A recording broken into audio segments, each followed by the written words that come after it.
મિત્રો, હવે આપણે ઉત્તરાયણનો તહેવાર આવે છે 14મી જાન્યુઆરીએ. એ તો બધાને ખબર જ છે. તો બધાને પતંગ ચગાવવાનો બધાને ઉમંગ તો હોય અને મોજ કરવી જ જોઈએ પતંગ ચગાવવાની, કેમ કે તહેવાર છે આપણો. અને કંઈ સારું એવું ચીકી કે એવું તલ પાપડી પણ ખાઈ અને મોજ કરવી જોઈએ. પણ બીજું કાંઈ નહીં, પણ એક બાજુ આપણી તો મોજ હોય, પણ બીજી બાજુ પક્ષીઓના તો મોત હોય. તો વધારે હું નહીં કહેતો, પણ આપણે ક્યાંક પક્ષી ક્યાંક વીંટાઈ જાય દોરડામાં તો આપણે એને તાત્કાલિક કાઢીએ, એને સારવાર ક્યાંક અંદર દોરડામાં કપાઈ જાય તો એને સારવાર અર્થે આપણે મૂકીએ.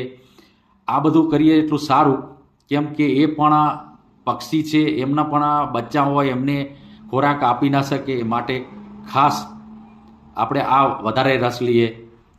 બીજું ઉત્તરાયણ છે તો આપણે જે પતંગ ચગાવવાની જે દોરી છે એ ચાઇના જેમ મને એમ ના વાપરીએ એટલી સારી, કેમ કે ચાઇના દોરીથી બધા કહે છે કે વધારે પડતું કોઈના ગળા પણ કપાઈ જાય છે.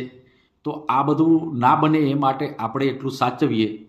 તો પ્લીઝ મહેરબાની કરીને, તો કોઈ પક્ષી કે આજુબાજુ દેખાય તો એમને માળા હોય તો નજીકમાં માળાને નજીક આપણે એને ચણ પૂરું કરી દઈએ તો પણ એ પક્ષીનો બચાવ રહે. આ બધું જેટલું આપણે કરીએ એટલું સારું. તો આપણે પ્લીઝ ઉત્તરાયણ પણ માણવી જોઈએ અને આ બાજુ પણ બીજી બાજુ પણ નજર રાખીએ. બસ, જય હિન્દ, જય ભારત.